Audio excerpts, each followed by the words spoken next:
Hello everyone. Today we are starting the chapter 5 of the monk who sold his Ferrari. So the previous two Saturdays we are not able to do because I had some work at my college. I had a fest, so I had to focus on that. So today we are starting chapter number 5, a spiritual student of the sages.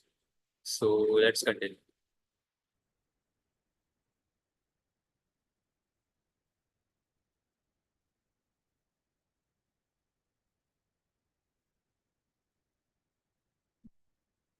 Chapter number 5, a spiritual student of the sages.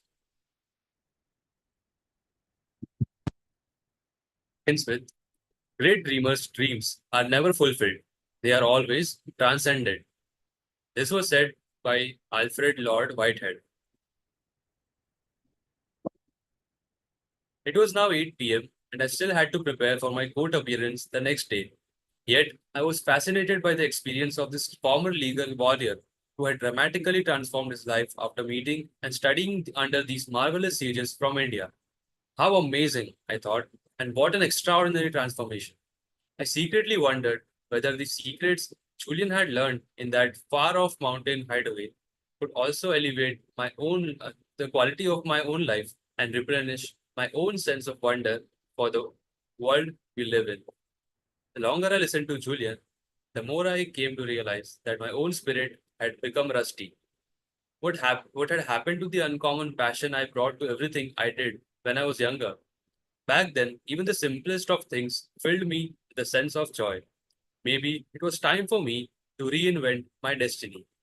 So here we see that the protagonist, the author, says that Julian was describing the his experience when he went to India and how the sages that he met there had transcended his life, and he was sharing his experience. So the author was himself wondering whether even he had uh, he wanted, I mean, he needed a chance to even elevate his own life and bring back the sense of joy that he had when he was younger, and elevate his own life by the experiences that he heard from Julian, and applying them into his own life.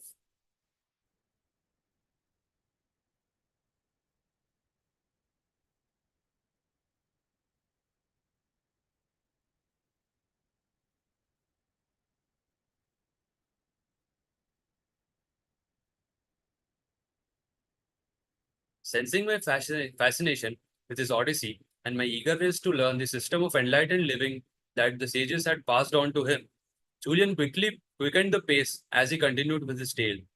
He told me how his desire for knowledge, coupled with his sharp intellect, redefined through many years of battles in the courtroom, had made him a well-known, well-loved member of the Sivana community. As a mark of their affection for Julian, the monks eventually made him an honorary member of their band and treated him like an integral part of their extended family. So Julian was, after he had shared his experiences and told that he was a former lawyer, and all the experience that he shared with the members of the Sivana community, he was very soon made a loved member, and he was a very loved member of the Sivana community, and they had made him an honorary member of the band and treated him like an integral part of their extended family. So he was very well become familiar and habitual to their community. Eager to expand his knowledge of the workings of the mind, body, and soul, and to attain self mastery, Julian spent literally every waking moment under the tutelage of Yogi Raman. The sage became more like a father to Julian than a teacher, though they were separated in age by only a few years. It was clear that this man had the accumulated wisdom of many lifetimes, and most happily, he was willing to share it with Julian. So here we see that author describes about the bond between Yogi Raman and Julian. That even though they were separated by only a few years, Julian had become like a son, and the Yogi Raman had become like a father to him, and he would share all his knowledge and wisdom that he had acquired from throughout all his lifetimes to Julian. And that also, more importantly, he would share it happily, not like a burden or something that he felt. He would share it happily, and he would enjoy sharing his experiences to Julian.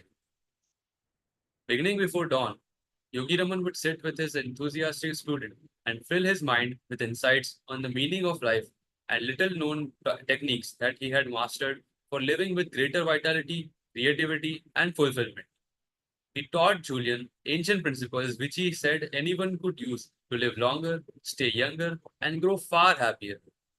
Julian also learned how the twin disciplines of personal mastery and self responsibility would keep him from returning to the chaos of crisis that had characterized his life in the West. As the weeks slipped into months, he came to understand that treasure trove of potential sleeping with his own mind, waiting to be awakened and used for higher purposes. Sometimes the teacher and his student would simply sit and watch the blazing Indian sun rising from the deep green meadows far below. Sometimes they would rest in quiet meditation, savoring the gifts that silence brings. Sometimes they would walk through the pine forest, discussing points of philosophy and enjoying the pleasures of each other's company. We see here that Julian and Yogi Raman had made a deep connection between themselves, and they would always be together, be it in the morning or at night. So when there would be dawn, both of them would just simply sit there and wait for the sun to rise in front of them, and they would just sometimes simply sit quietly and savor the silence that they were experiencing. And sometimes they would just walk through the pine forest and discuss the philosophical things and all the you know they would enjoy the stories that they tell each other and about the philosophy. Julian said that the first indications of his personal expansion came after only 3 weeks in Savannah. He started noticing the beauty in the most ordinary of things, whether it was the marvel of a starry night or the enchantment of a spider's web after it had rained. Julian absorbed it all. He also said that his new lifestyle and the new habits associated with it started to have a profound effect on his inner world. Within a month of applying the principles and techniques of the sages, he told me that he had begun to cultivate the deep sense of peace and the inner serenity that had eluded in him in all the years he had lived in the West. He became more joyful and spontaneous, growing more energetic and creative with each passing day. So we see here that Julian would savor every moment, and he would even enjoy the simplest of things, like watching the starry night or even watching a spider's web after it had rained. He would just enjoy all the things, and he would be happy to have lived through them. Unlike before, when he would not care enough for any of those little things that he went through.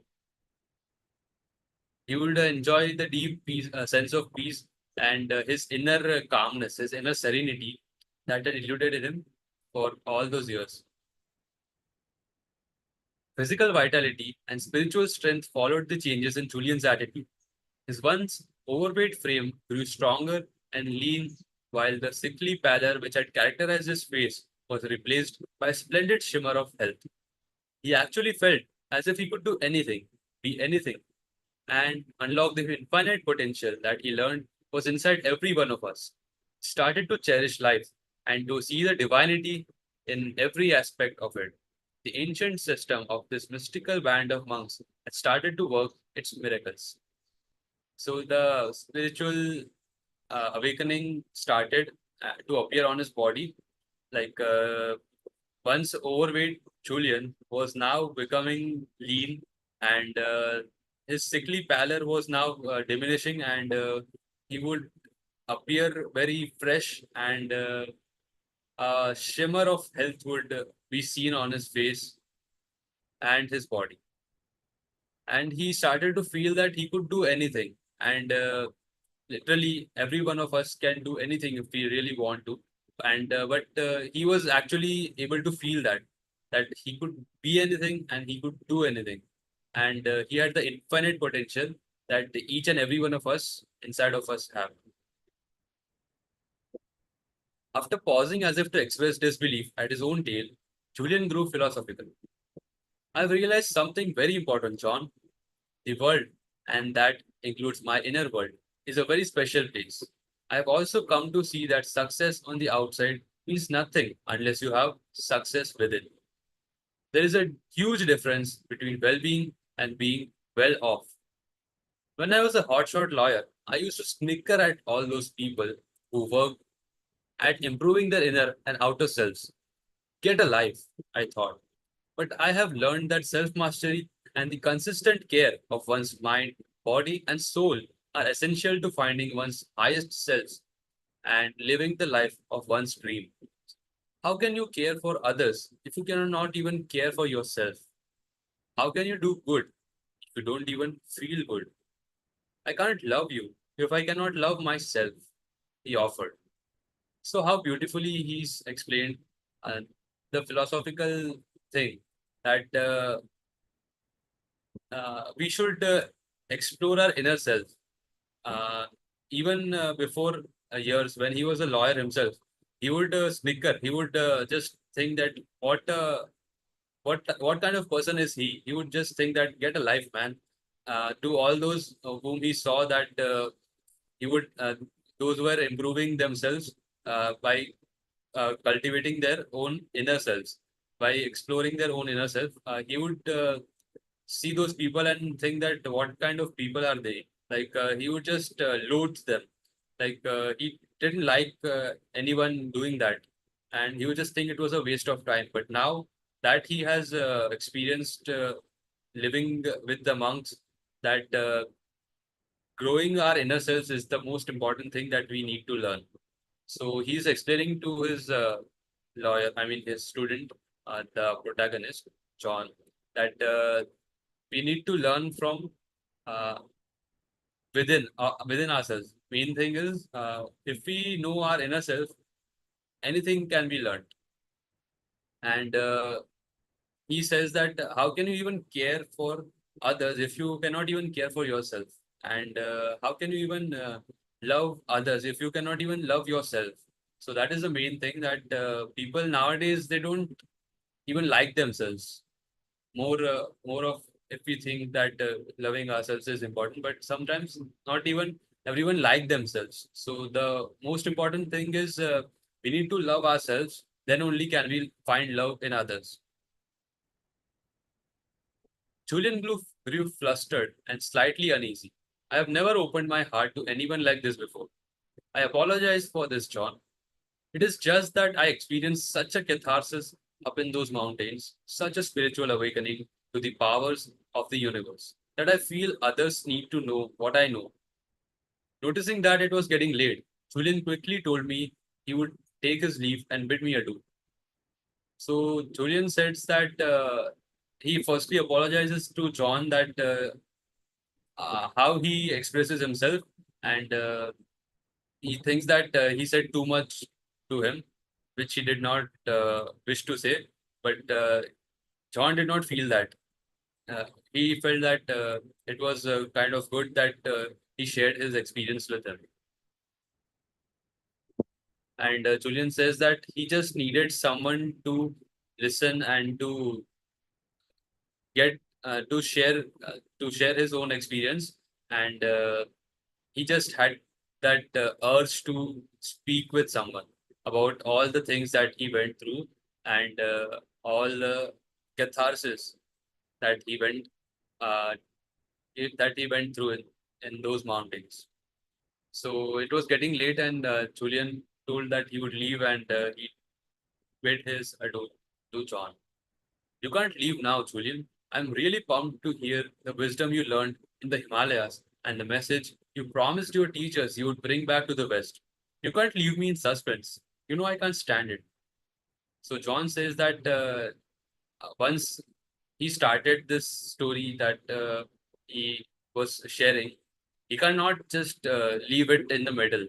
He had to continue and finish the story. Then only can John get relieved, and he cannot stand it that Julian was leaving it in the middle. I'll be back. Rest assured, my friend. You know me. Once I start telling a good story, I just can't stop. But you have your work to do, and I have some private matters that need to be taken care of. Just tell me one thing then. Will the methods you learned in Savannah work for me?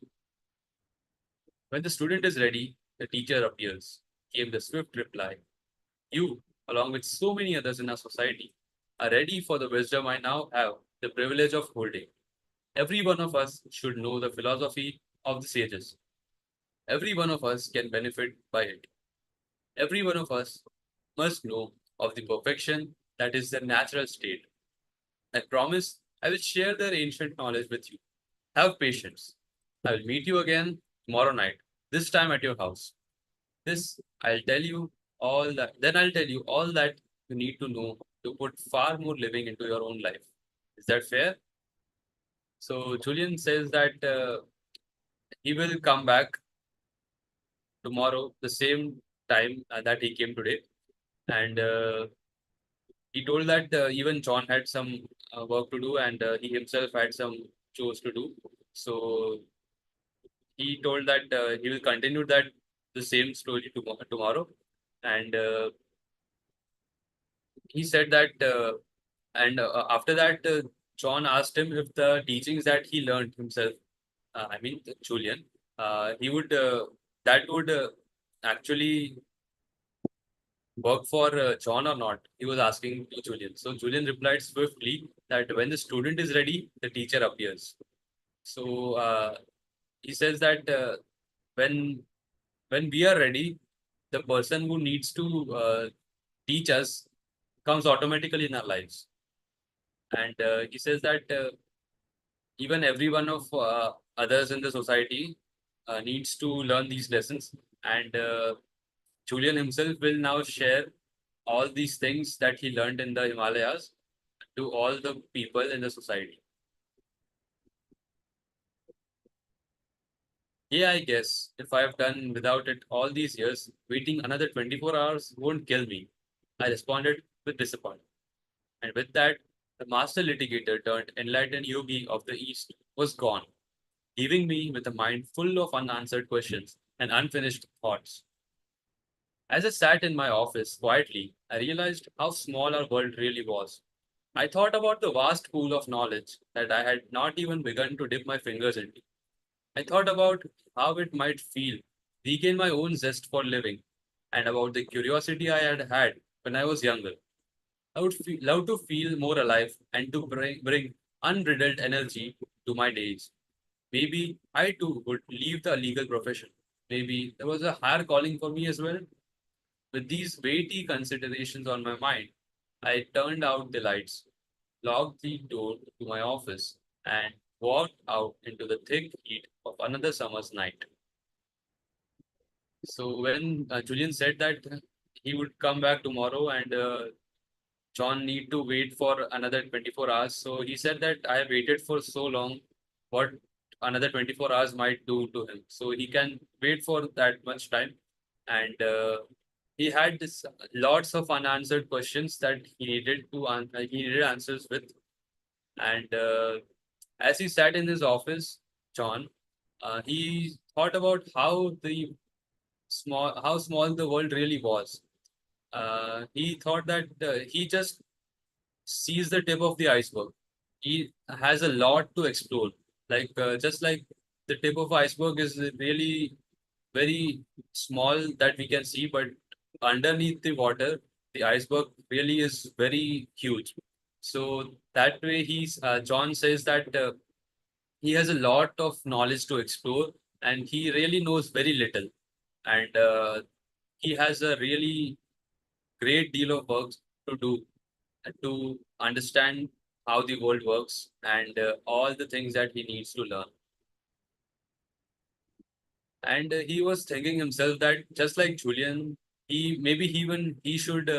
quit the profession of lawyer and just simply go to the Himalayas and experience just what Julian did.